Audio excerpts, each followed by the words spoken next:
राजेश और नैना की नई नई शादी हुई थी। नई बहू के आने से घर में सब बहुत खुश थे। राजेश के पिताजी बहुत ही सरल स्वभाव के थे, किंतु माताजी बहुत ही सख्त थी। शादी के बाद पहली सुबह नैना माँ जी से कहती है कि माँ जी, सुबह के नाश्ते में क्या बनाना है? मुझे बहुत भूख लगी है। माँ जी थोड़ा झुंझला के कहती है, घर की बहू को सुबह सबसे पहले मंदिर जाना चाहिए और फिर उसके बाद और दूसरे कोई काम करने चाहिए। तो आज के बाद सबसे पहले तुम मंदिर जाया करोगी, फिर नाश्ता बनाओगी। माँ जी की बातें सुनने के बाद नैना मंदिर जाती है।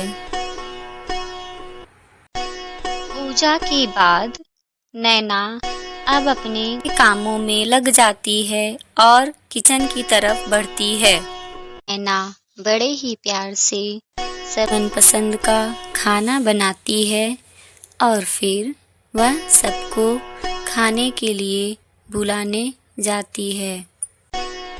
वह सबसे कहती है कि मैंने आप सभी के लिए पसंदीदा खाना बनाया है।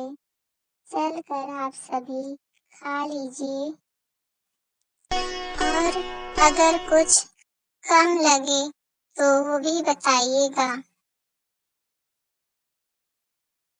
नैना की बातें सुनकर राजेश के पिताजी कहते हैं, बहू, तुम चिंता मत करो। हमें पता है कि नए घर में, नए माहौल में और नए लोगों के साथ घुलने मिलने में बहुत दिक्कतें होती हैं। अगर कोई गलती हो भी जाती है तो तुम बिल्कुल मत घबराना। अब से ये तुम्हारा ही घर है।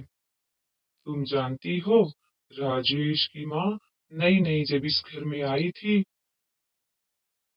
तो उसे भी नए माहौल को तुम्हारी तरह समझने में बहुत समय लगा था।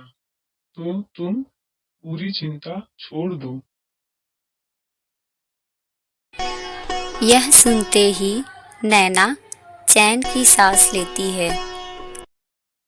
थोड़ी देर बाद माँ जी को भी अपनी गलती समझ में आ गई और वह नैना के पास जाती है। बहू, मुझे माफ़ कर दो बेटा, मैं अब से तुम्हारे साथ ऐसी बातें नहीं कहूँगी। आज सुबह मैंने तुम्हारे साथ अच्छा बर्ताव नहीं किया। मैं आज से ऐसा कभी नहीं करूँगी। आज से बेटा तुम पूरी तरह आज़ाद हो। बस तुम हमेशा खुश रहो।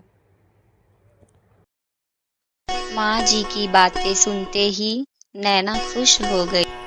फिर नैना कहती है, माँ, मैं भी आपकी सारी बातें मानूंगी और कभी भी आपको कोई शिकायत का मौका नहीं दूंगी। फिर नैना के घर में कभी कोई गुस्सा नहीं हुआ और सब साथ मिलकर खुशी खुशी रहने लगे।